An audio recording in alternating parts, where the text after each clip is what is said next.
And we are back here on the GSMC Sports Podcast. And for the second part of the show, we are now going to take a look at the second half of my mock draft.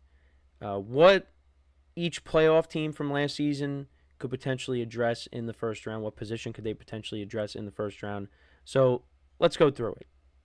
So we left off with the Seahawks. I had them taking an edge rusher. I think, looking back, they'll probably maybe take an offensive lineman. I think that's probably what they should do. But now we're at the playoff team. So the Buccaneers, and actually I'm not the only one that had this, and there's other people that have done mock drafts that have had this player going to the Bucs, and that is them taking Jahad Campbell out of Alabama, linebacker. I feel like the Bucs, that's a team that I could see going with a defensive player. I feel like their offense is fine. I know some people had them maybe taking a receiver. They're fine at receiver. They're fine at running back. They got Rashad White. They got Bucky Irving. Receiver Mike Evans. They re-signed Chris Godwin. Maybe if they didn't re-sign Chris Godwin, but they brought him back, and they're expecting Jalen McMillan to continue to produce for them. So. I think linebacker wouldn't be bad. They brought back Levante David. You pair him up with an experienced linebacker. And they did sign Hassan Reddick, to be that edge rusher presence. So, we'll see. Maybe they address a position in the secondary. Who knows? But that's what I see. I do see the Bucs going with a defensive player with their first selection. At 20... I do have the Broncos taking a running back, Omarion Hampton, out of North Carolina. He's one of the top running back prospects in this draft. The Broncos, they did like to run the football last year, but it's just they didn't have that consistent option, that three-down back, that bell cow. They need that. And, this is another weapon to add to that offense to go along with their young quarterback as they try to bring him along and take that next step in Bo Nix. Obviously they gave Cortland Sutton an extension. They brought in Evan Ingram. So the offense is going to be better. And Marvin Mims, he played really well towards the end of last season. Troy Franklin is coming along. He had that touchdown in the playoff game against the Bills. So they got some weapons, but they need to address the running game at some point in this draft. Maybe they do it later. Right now, I have Omarion Hampton going to the Broncos. So now we get to the Steelers. I don't really like who I put for the Steelers because I was like, well, the Steelers still need a quarterback, and I already had Shedeur Sanders and Cam Ward taken off the board. I think maybe they address the quarterback position later in the draft, and obviously we're still waiting on Aaron Rodgers. What is he gonna, what is he gonna do? I did have the Steelers taking Jackson Dart. I don't feel great about it. I think they might address another position. Now, what they could address, maybe could they address running back similar to the Broncos? Or could they wait? Do they take maybe someone on the defensive side of the ball?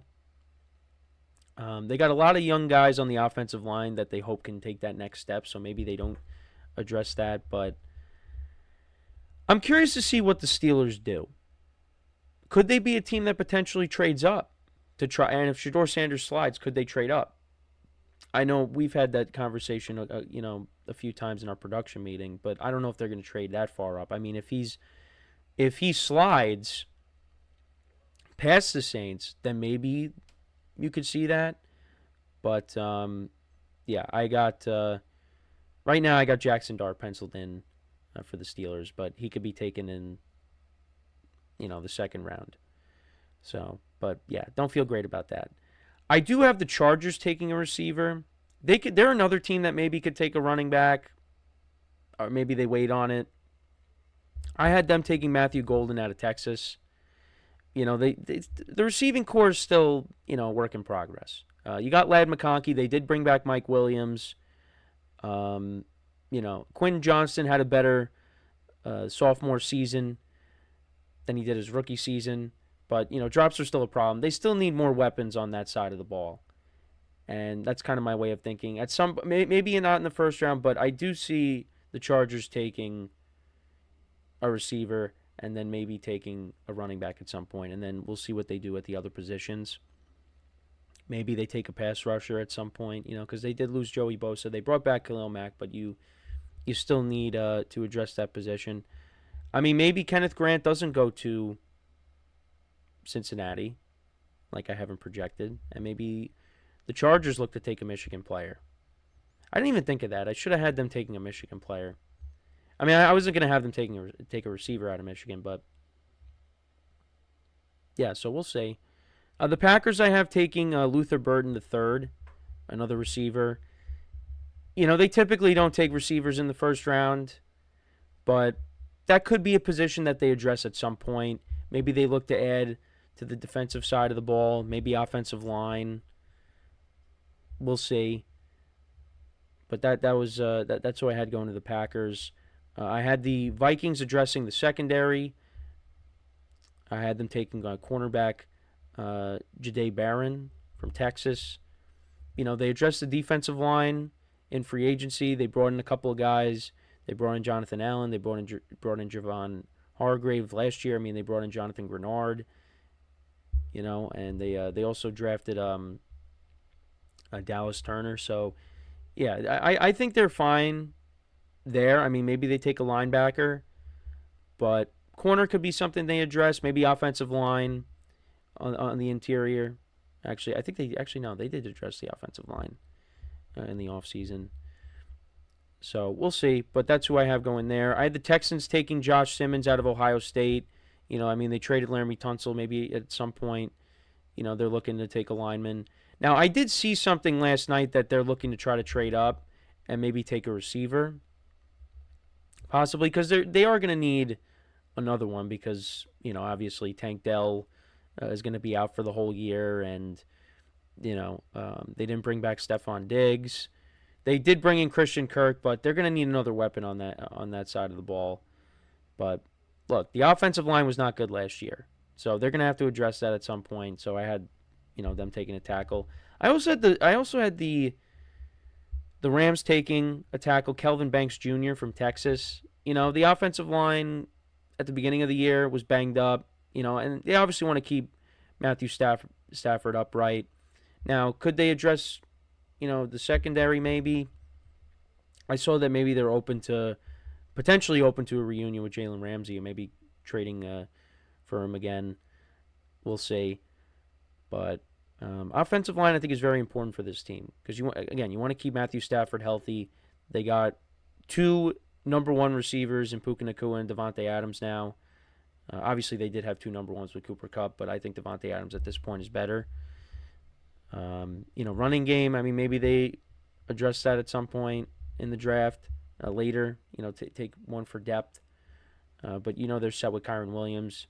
Tyler Higbee's back.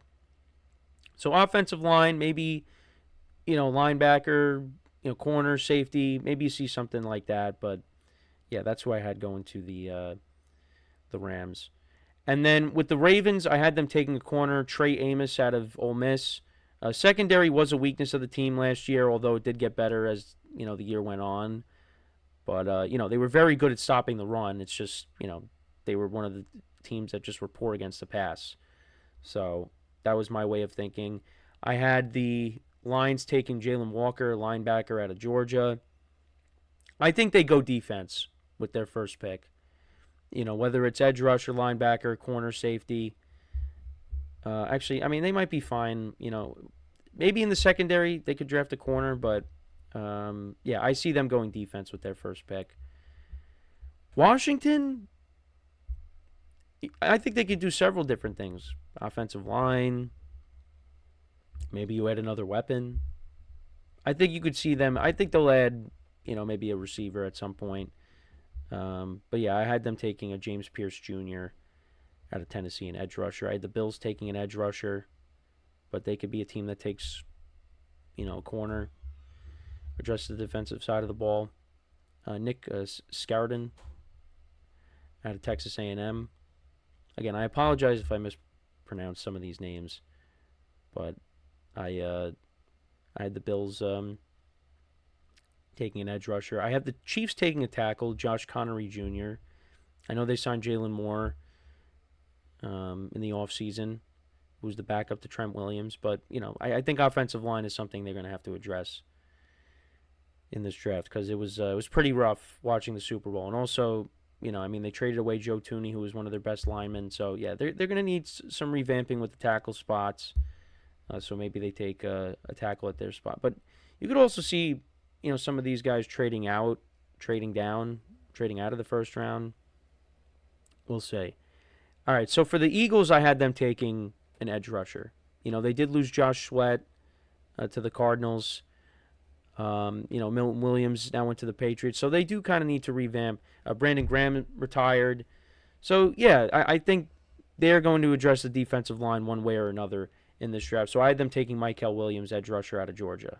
And they love taking Georgia players. Jalen Carter, obviously. So we'll see. But I could see that happening. Edge rusher, I think the Eagles will look to address here in the draft. But that's my mock draft.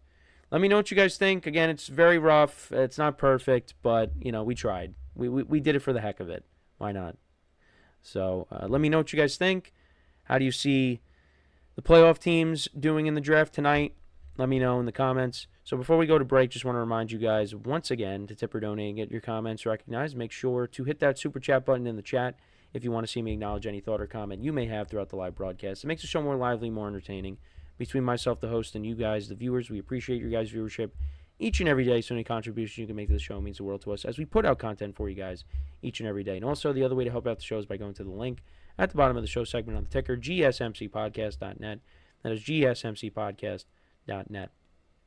So, when we come back from our next break, we will now shift over to the NBA. We will talk about the games from last night, how they all went down, some injury stuff to talk about, and all that when we come back from our next break. So with that being said, stick around, and we'll be right back here on the GSMC Sports Podcast.